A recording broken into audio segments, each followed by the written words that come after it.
Wow, I slept the entire day. Oh wait, that's what I do every day now. I do graveyard shift security, and I sleep all day.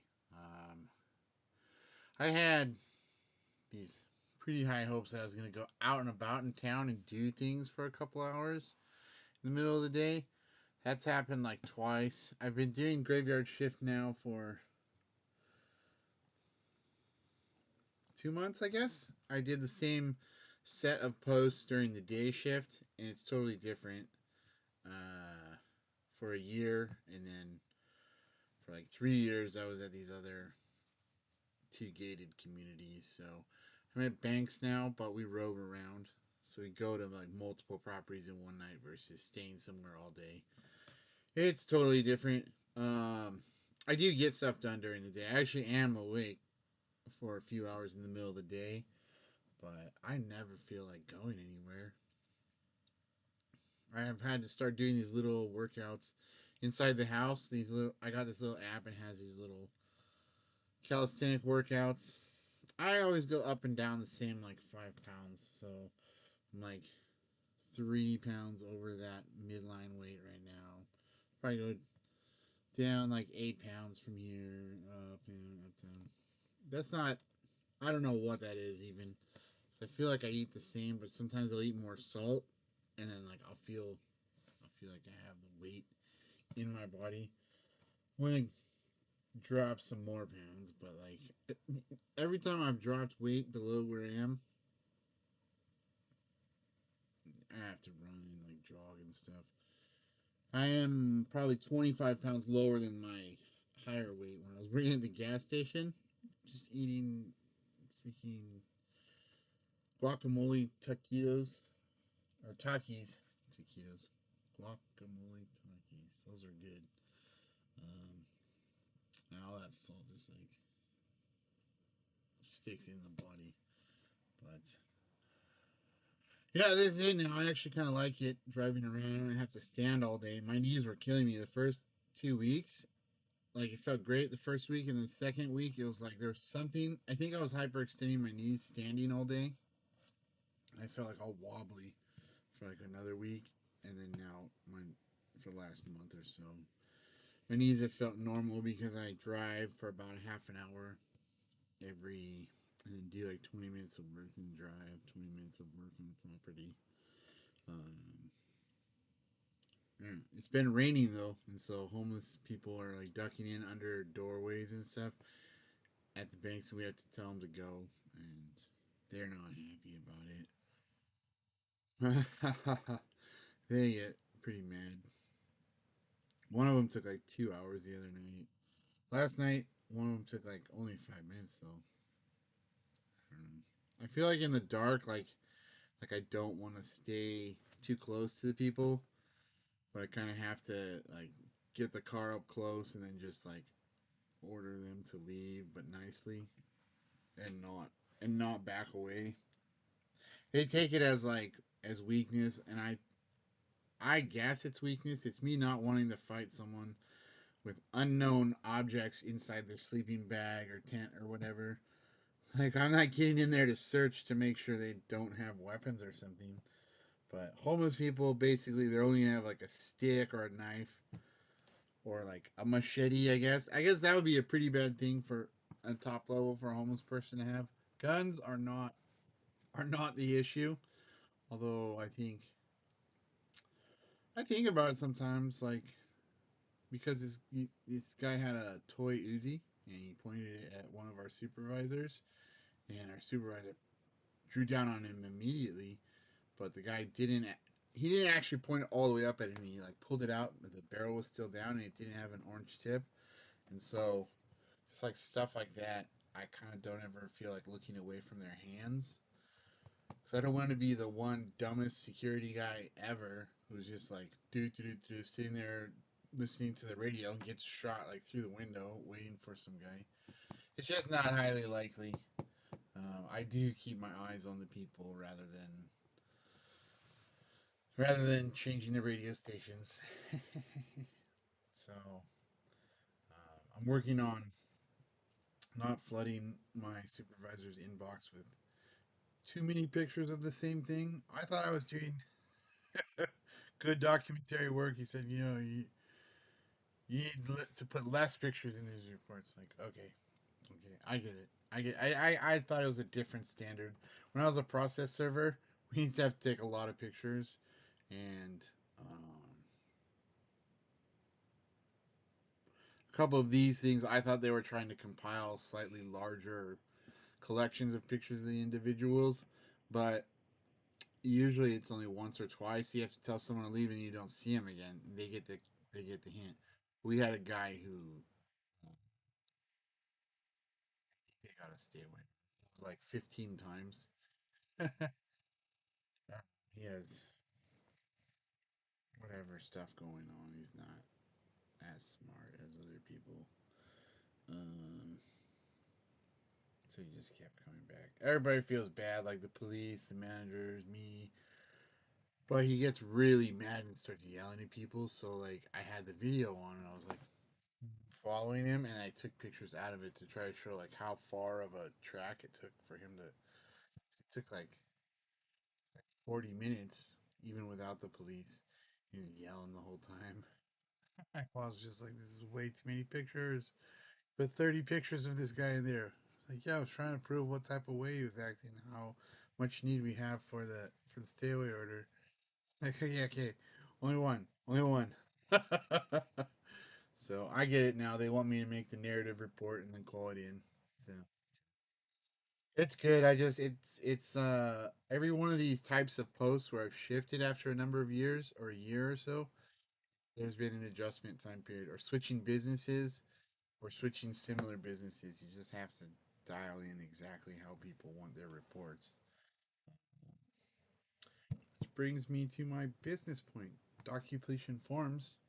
I'm hoping we have the start of our marketing this next couple weeks. It's going to be a slow rollout. It's me sending connection requests via LinkedIn about our affiliate platform for integrators who use Zapier. And then hopefully this year, if we get over 1,000 people to sign up, it's integrators and then process servers who have law firm clients. We're going to work on getting the process servers to send law firm clients to the integrators, and that'll keep the subscriptions going longer. Um, we have a low level subscription that might be where the bulk of the subscriptions end up being. It might only net me like $6. So if we do have 1,000, it's 1,000 paid. $6,000 a month will go a long way to doing some more work. And then there are elements of value that we can add to a higher level subscription, like this thing called MCP and A2A, and also OCR and data parsing using AI, large language models. Depending on where we connect the large language models and what A2A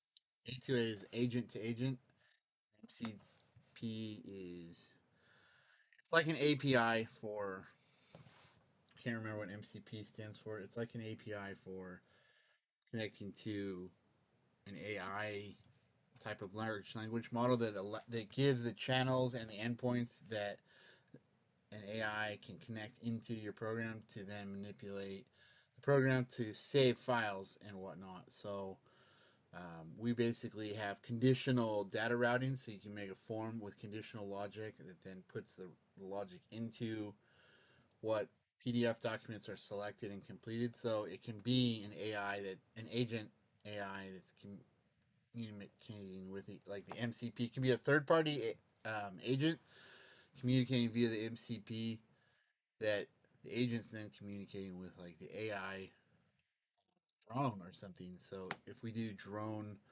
um, security work, we can make different types of reports that report out. So you have automatic PDF reports where certain numbers of pictures are put in, and you'll have to set all the settings. But that stuff only is going to cost like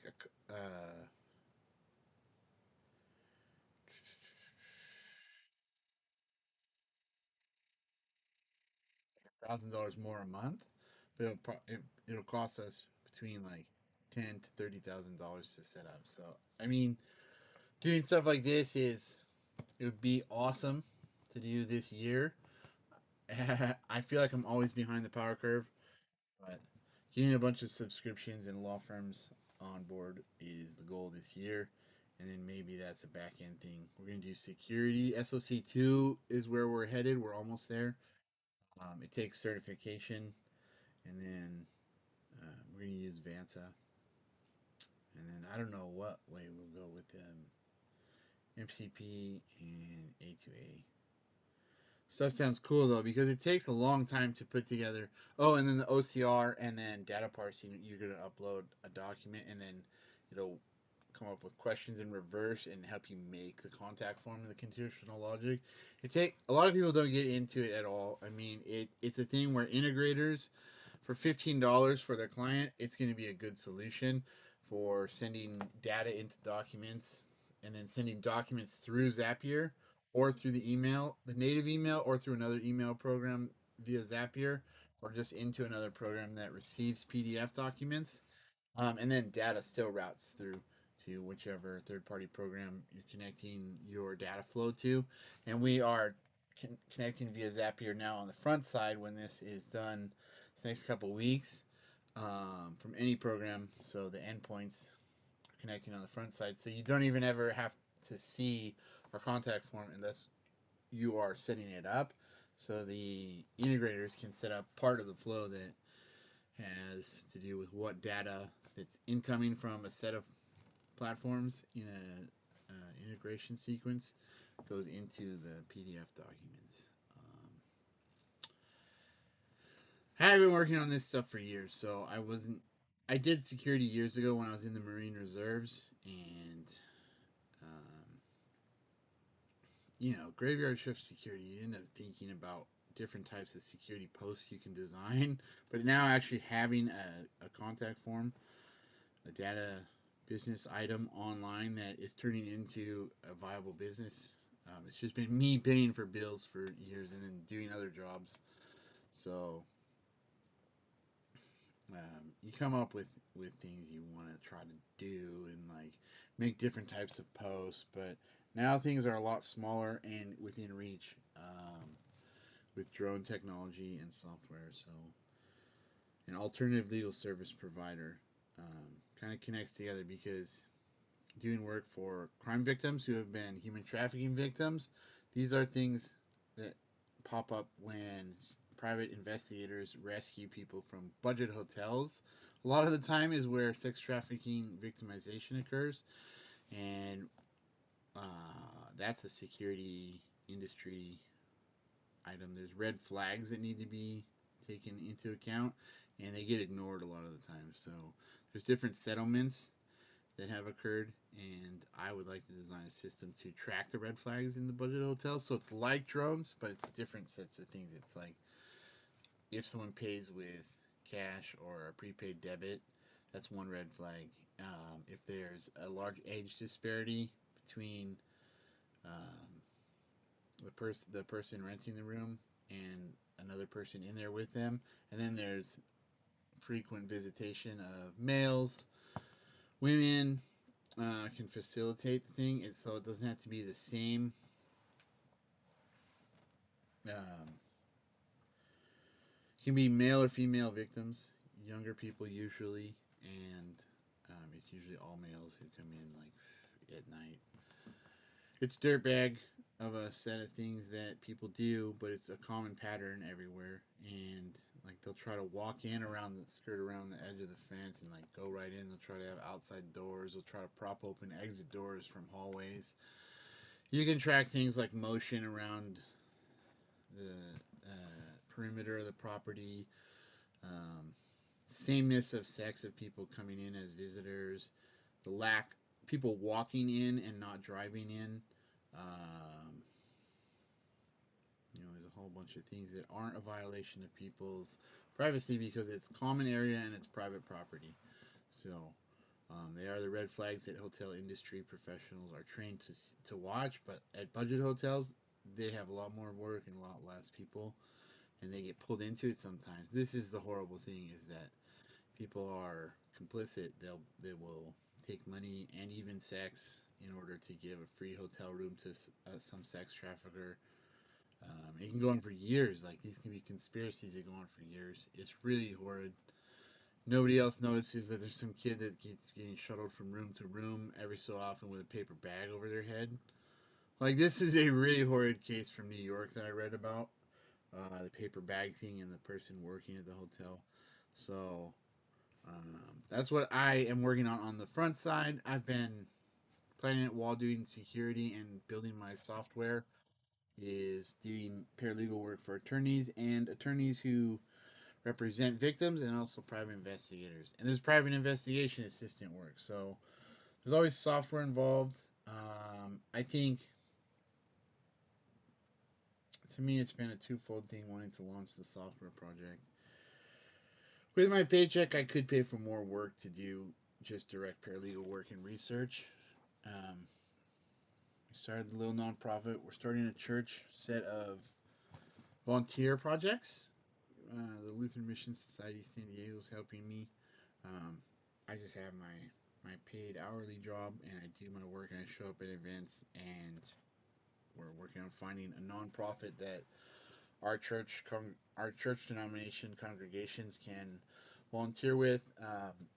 The idea is that since there's 35 Lutheran Church Missouri Synod churches in San Diego, that we can, as many congregations as want to, can volunteer as a small group, as a congregation, with maybe the same one, two, or three nonprofits. So those specific nonprofits that have kind of our same faith tradition pattern, we're pretty conservative. I want to find a conservative group.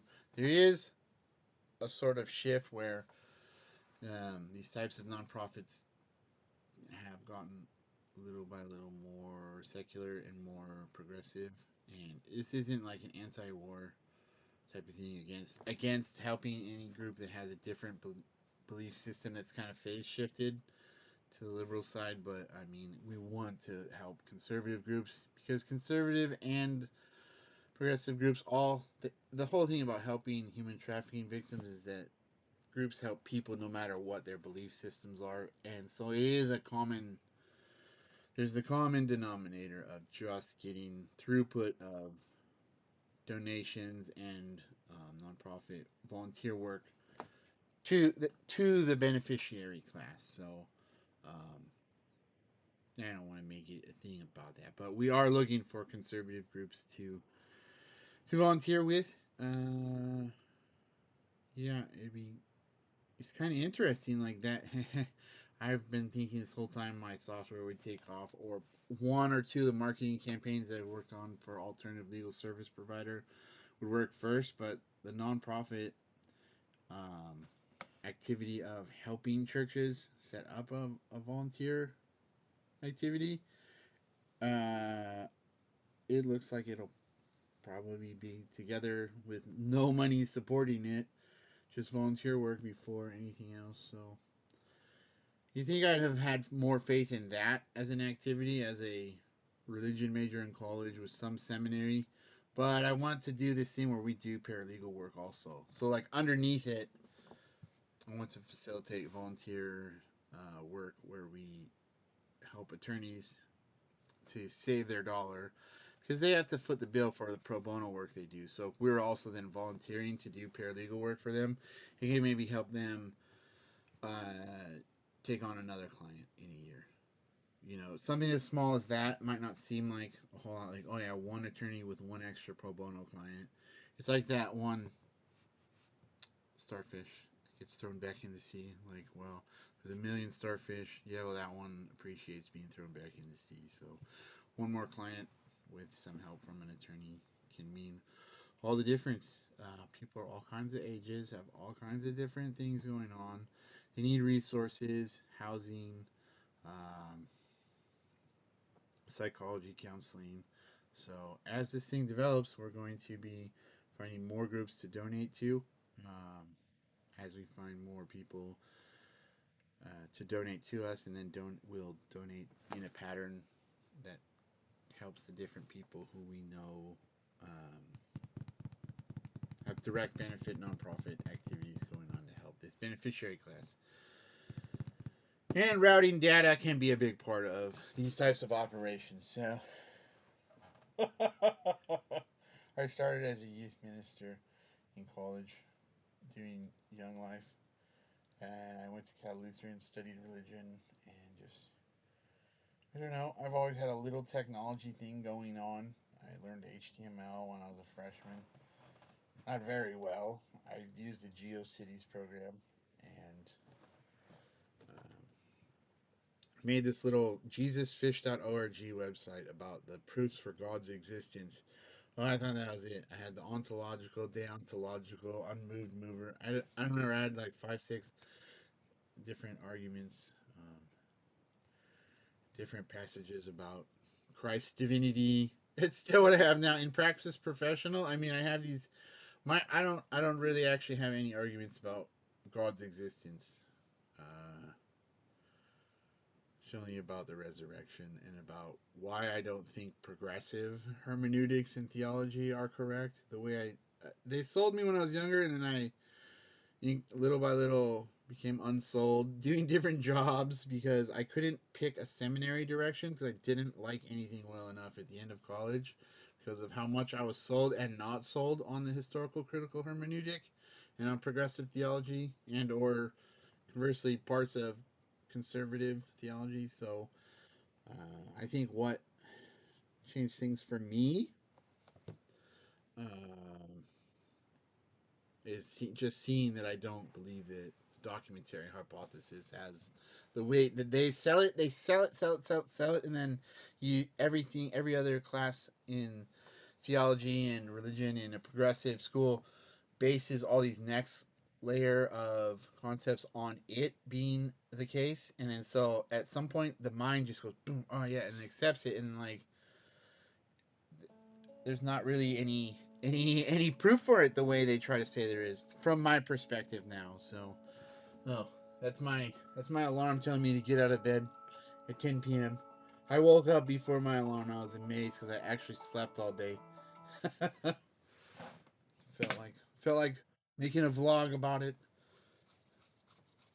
I gotta turn this into a podcast or something called. We were thinking about calling it every guard ever, talking about like everything a security guard every security guard ever has done is like, oh, thought up a business that they'd like to start.